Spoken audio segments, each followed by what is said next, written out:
გამაყრუებული ხმაური, ბომბის აფეთქება, ყვირილი, ცეცხლში გახვეული ჰორიზონტი. ეს არის 1861 წელი, როდესაც ამერიკა ერთ დროს გაერთიანებული ქვეყანა ორად იხლიჩება. ჩრდილოეთი და სამხრეთი ერთმანეთის წინააღმდეგ დგებიან, არა მხოლოდ იარაღით, არამედ იდეებით, პრინციპებითა და მომავლის ხედვით. ჩრდილოეთი იდეურად პროდასავლური, ინდუსტრიული, თავისუფლების მომხრე, სამხრეთი კონსერვატიული, აგრარული, მონობის ხარდამჭერი. ეს ორი სამყარო ვერ იტანს ერთად ყოფნას და მათ შორის სიღრმისეული დაპირისპირებაა, რომელიც ერთ დღეს სისხლიან ომში გადაიზრდება. ეს არის ისტორია სისხლის, ოფლისა და იდეალების, რომელიც ამერიკის სულს აცოცხლებდა, მაგრამ ერთდროულად მას ღრმად დაჭრიდა.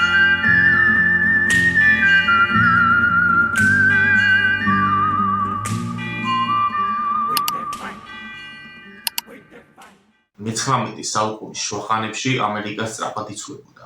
ჩრდილოეთში ინდუსტრიული რევოლუცია ახალ ეკონომიკურ საშუალებებს ქმნიდა, ხოლო სამხრეთი მთლიანად იყო გადასული პლანტაციების სისტემაზე, სადაც ძირითადი ძალა მონები იყვნენ. სამხრეთი სიმდიდრის მიწა, სადაც ნაყოფიერი ველები და მონათა დაუღალავი შრომაა მთავარი საფრენი, განსხვავებით ჩრდილოეთისგან, ინდუსტრიალიზაციის ეპიცენტრისგან, სადაც ადამიანები თავისუფლების იდეით ცხოვრობენ და პროგრესისაკენ მიისწრაფვიან. მონობა მათთვის არა მარტო მორალური, არამედ ეკონომიკური დაკვირვებაა. 1860 წელს აბრაამ ლინკოლნი ამერიკის პრეზიდენტად აირჩიეს, რასაც მოჰყვა ამერიკის სახელმწიფოს ორად გაყოფა. ჩრდილოეთში სიმღერით შეხვდნენ მის პრეზიდენტობას, სამხრეთში კი ავის მოსაუბელი დუმილით. პლანტატორები ფიქრობდნენ, რომ ლინკოლნის პოლიტიკა მათ დაღუპვას მოუტანდა და დრო იყო მოქმედების. თავისუფლების და მონობის შტატების ზღვარი ამერიკაში განისაზღვრა მისურის კომპრომისით 1820 წელს, რომელიც არეგულირებდა მონობის საკითხს. ამ კომპრომისით მონობა ეკრძალა 36 გრადუსზე და 30 სეკუნდზე ჩრდილოეთით, გარდა მისურის შტატისა, რომელიც მონობის შტატი გახდა. ეს იყო ბალანსის შენარჩუნების ცდელობა. ბრძოლა მიმდინარეობდა საკუთარი უფლებებისთვის და თავისუფლებისთვის. ეს იყო მთავარი მოტივი, თუმცა ამ ყველაფრის საფუძველი მაინც მონობა გახდა. ისინი საბოლოოდ კონფედერაცია ჩამოყალიბდნენ, სურდათ თავიანთი ცხოვრების წესის, კულტურისა და ეკონომიკური სისტემის დაცვა. სამხრეთელების მთავარი მიზნები ასეთი იყო: მონობის შენარჩუნება, სახელმწიფო უფლების დაცვა, ეკონომიკური დამოუკიდებლობა, კულტურული იდენტობის დაცვა, კავშირის დატოვება და დამოუკიდებლობა. 1869 წლის 20 დეკემბერს სამხრეთ კაროლინა იყო პირველი, ვინც გაბედა და კავშირის ოფიციალურად დატოვების გადაწყვეტილება მიიღო, რაც შემდგომში ცეცხლის ალევით მოედო მთელ დანარჩენ შტატებს. შეერთებული შტატების კონსტიტუცია ამ შტატებს ერთად აერთიანებდა, მაგრამ სამხრეთმა გადაწყვიტა, რომ ეს კონტრაქტი დარღვეული იყო. მათ ჩრდილოეთის მხრიდან მონობის გაუქმების ცდილობები თავიანთი უფლებების დარღვევა დააგეგმეს. 1871 წლის დასაწყისში მისისიპი, ფლორიდა, ალაბამა, ჯორჯია, ლუიზიანა და ტეხასი სამხრეთ კაროლინას მიჰყვნენ. 1871 წლის 4 თებერვალს ალაბამაში მონტგომერში შეიქმნა ახალი მთავრობა, კონფედერაციული შტატების ამერიკა. შეიმუშავეს კონსტიტუცია, რომელიც შეერთებული შტატების კონსტიტუციას გავდა, მაგრამ მასში აშკარად დაფიქსირდა მონობის უფლება. ჯეფერსონ დევისი აირჩიეს კონფედერაციის პრეზიდენტად.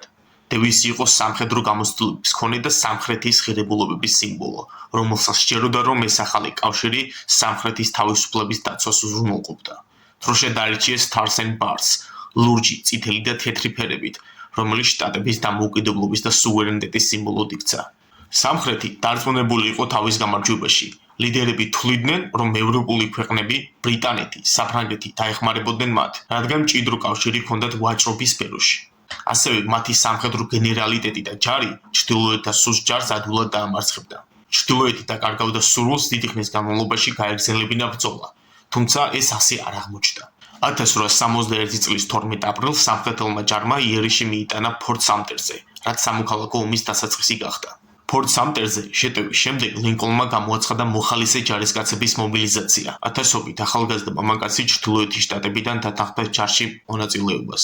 მართალია, ჩრდილოეთის ინდუსტრიული ეკონომიკის შედეგად ჯარი კარგად აღჭურვილი იყო, მაგრამ მათი ორგანიზირებულობა და სამხედრო სტრუქტურა ბევრად ჩამორჩებოდა სამხრეთელებისას, რომლებიც უფრო კარგად იყვნენ უმზადებულნიც და გაწვრთნილნიც. ყავდათ ისეთი გენერალი, როგორიც იყო რობერტ ლი და თომას სტოუნუოლ ჯექსონი. პირველი მნიშვნელოვანი ბრძოლები 1871 წლის ზაფხულში მოხდა ვირჯინიის ტერიტორიაზე, ბულრანგის და მანსანის ბრძოლები, რომელიც კონფედერაციის გამარჯვებით დასრულდა.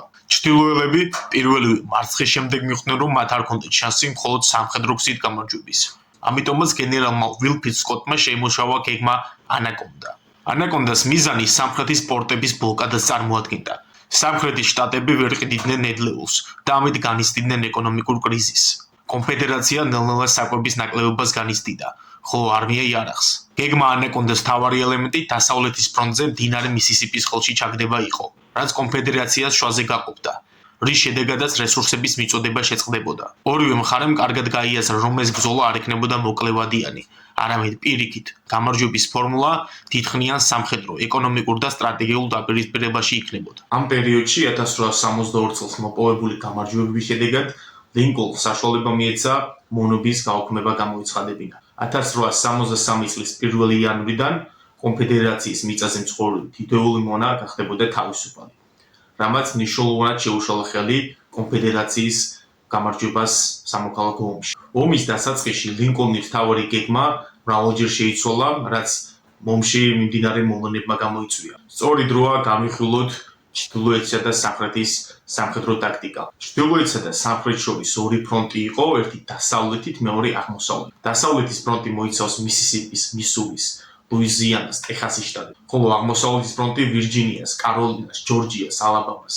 დასავლეთის ფრონტზე ჩრდილოეთი მხრიდან იყო გენერალი უელეს გრანტი და ასევე გენერალი შერმანი, რომლებაც მდინარე მისისიპის ორივე მხრიდან დაიწყეს შეტევა და 1963 წლის 4 ივლისს აიღეს ქალაქი ვიტსბურგი. დასავლეთის ფრონტისგან განსხვავებით სულ სხვა მდგომარეობა იყო აღმოსავლეთის ფრონტზე, სადაც ჩრდილოეთის შტატებს უჭერდა ბრძოლა სამხრეთის წინააღმდეგ.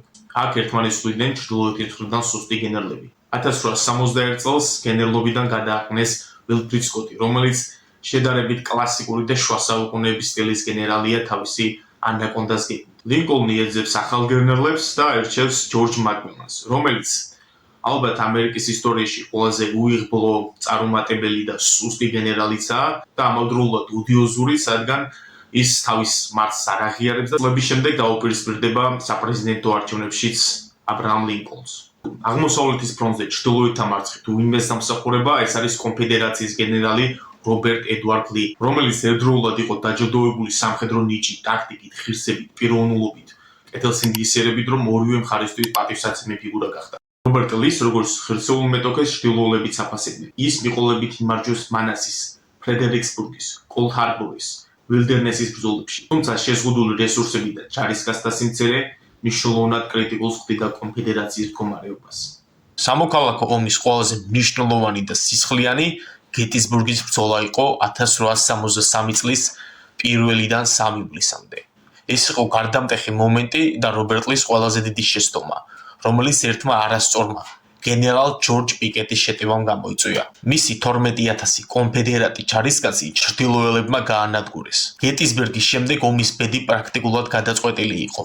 ჩრდილოეთის სტრატეგიულმა უპირატესობამ და სამხრეთის რესურსების ამოწურვამ ომის ბოლო ეტაპი გარდაუვალი გახადა. 1864 წელს აბრაამ ლინკოლნმა გენერალად დანიშნა უელეს გრანტი. მისი მიზანი კონფედერაციის ძალებზე მრავალფრონტიანი შეტევა იყო. ხოლო მეორე გენერალმა უილიამ შერმანმა დაიწყო მარში სხვამდე, რითაც საბოლოოდ გადატეხა კონფედერაციის ეკონომიკური ძალები.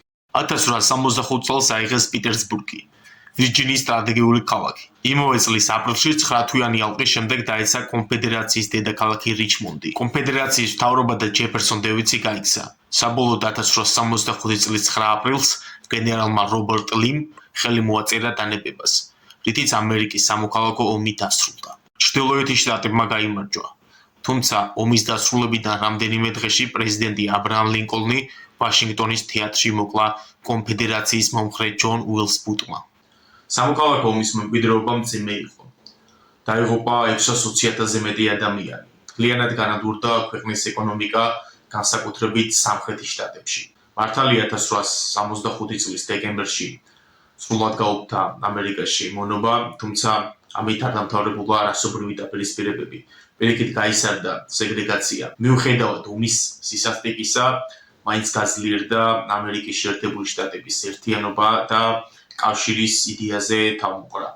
ჩრდილოეთისა და სამხრეთის შერიგების გზა რთული და ხანგრძლივი აღმოჩნდა, თუმცა ამერიკის სამოქალაქო ომის ეს გაკვეთილი დღემდე ისწავლება ისტორიაში, როგორც ერთ-ერთი ყველაზე მნიშვნელოვანი მოვლენა.